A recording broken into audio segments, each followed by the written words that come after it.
Hey there, beautiful. Welcome to this video. My name is Sandra Carmen, and today's topic is very close to my heart, especially these days. But honestly, I've been working on this topic for many years now, so I sense that there's a certain level of embodiment available for me to share more authentically with you now from a place of knowing. Okay, and let's breathe, because every time I inhale and consciously exhale, I remember that I am safe, and this is a safe space in this community. I love that you return over and over again, or if this is your first video, a very warm welcome, dear. You're safe here and you belong. And today we will be talking about something that's tender and deep and very real for so many of us: healing the mother wound. And it's not about your mom and only your mom. It's about your entire female lineage or your female caregivers when you were little. Everything you've unconsciously inherited: the pain, the silence, the strength as well, the softness, the power. And I invite you to come there with me.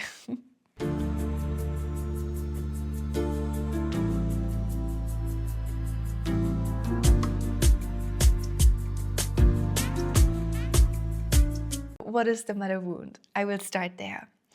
If you've ever felt like your mother couldn't really see you or hear you, or if you grew up walking on eggshells, if you were the emotional caretaker in your household, or if you felt like shining your light made her dim her light even more, you might be carrying the mother wound.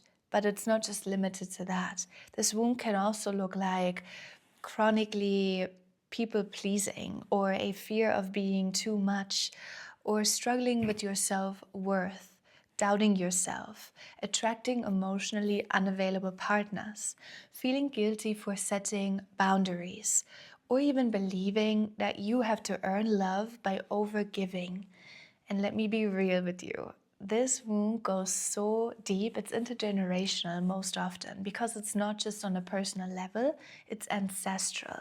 And I'd love to share something vulnerable with you, because there was a time when I thought healing meant removing myself from the situations or circumstances that caused me difficulties. So I traveled the world for a decade.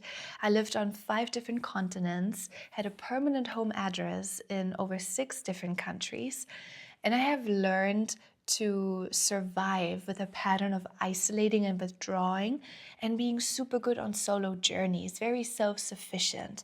Without siblings at home back then, I spent great chunks of time on my own or in nature. So I was drawn to jungles, mountains, or ocean destinations.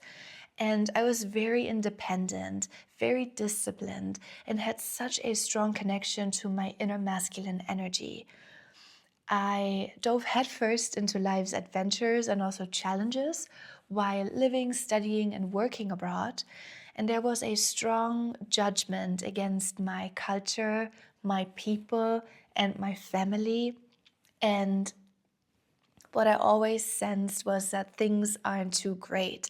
And that was confirmed then by various cultural experiences around the globe. I felt like I would never return home, never have children, never continue the broken and very traumatized legacy of my family system. So instead, I hustled, I achieved, I traveled, I people pleased, I shrank and dimmed my femininity so she wouldn't feel threatened.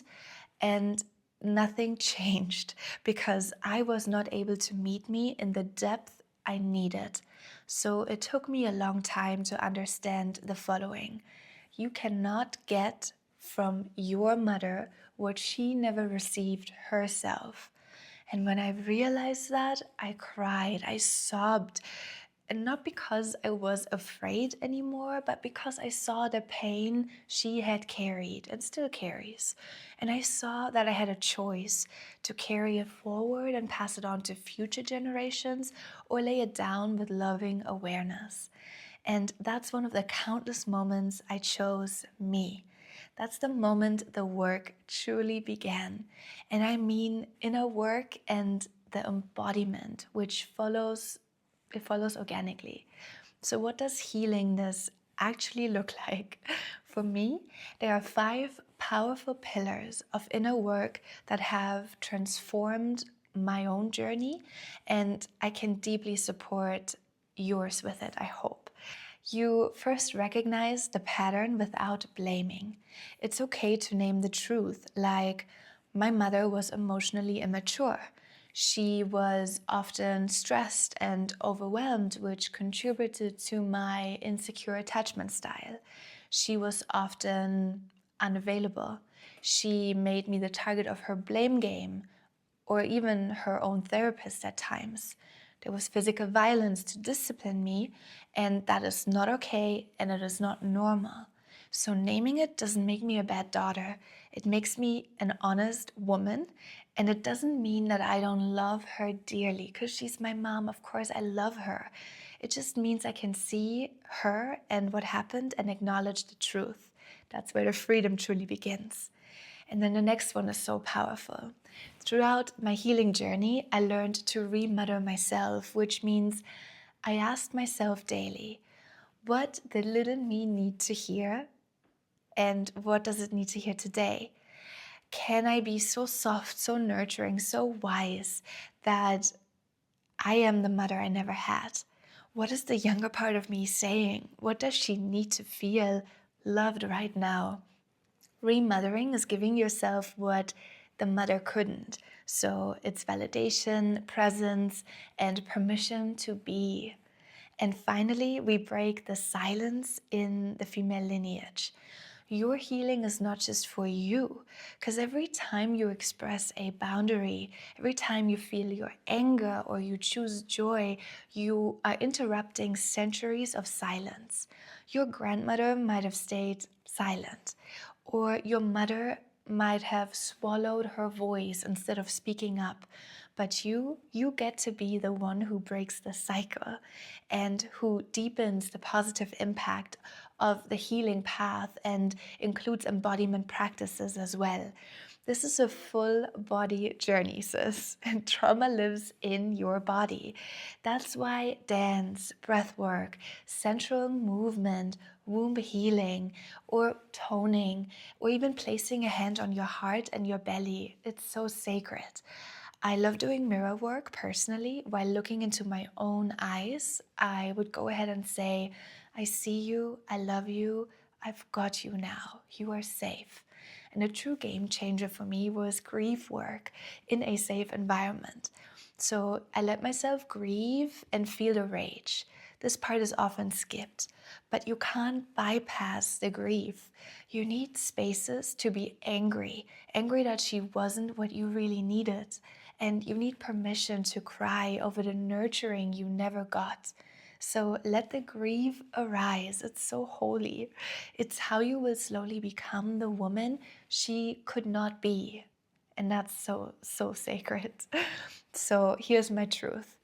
I am not here to become my mother. So you are not here to become your mother. You are here to become the woman she never got to be, and the woman she maybe dreamed of becoming, but never had the tools, the safety, or the support to embody. You carry her in your bones, but you are not bound to her fate. I view this as a sacred invitation. You are available to do whatever it takes to find more inner balance, peace, and compassion. And you integrate what previous generations could not face for whatever reason. You are the chosen one in your family system to lift the heavy weights, and you are strong enough to emerge victoriously on the other side. And this is such a fantastic reason to shine, to keep going, to smile your proudest smile. And even if there's emotional pain, your ancestors, they have your back. And I know that because you're watching this video and you are ready for the deep healing, otherwise you wouldn't be here. So doing the sacred work is you're mothering generations to come and generations in the past through your presence and softness. You don't have to do it perfectly, as a gentle reminder, because you are already committed to your truth. And maybe that's why you're here, not to keep carrying the pain, and to alchemize it instead. So if you are the woman who's healing the emotional trauma from your mother and yourself and generations to come, then you're the one who says this ends with me. And I want to say, I see you. I walk beside you. Keep doing this work. It's so important. Keep choosing you. You are a future ancestor, very likely. And one day someone will say your name or remember you and feel safe because you did the healing. And if this video touched your heart today, let me know in the comments below, please. Tell me what exactly landed. What part of your own lineage are you healing? And if you want more content like this, please don't forget there is an Instagram account, there is a subscription available here, there's a website, and we are building a sisterhood of healing, and your story matters in this entire space. So I'm sending you so much love on your journey. We talk very soon, and I am proud of you. Keep doing what you do.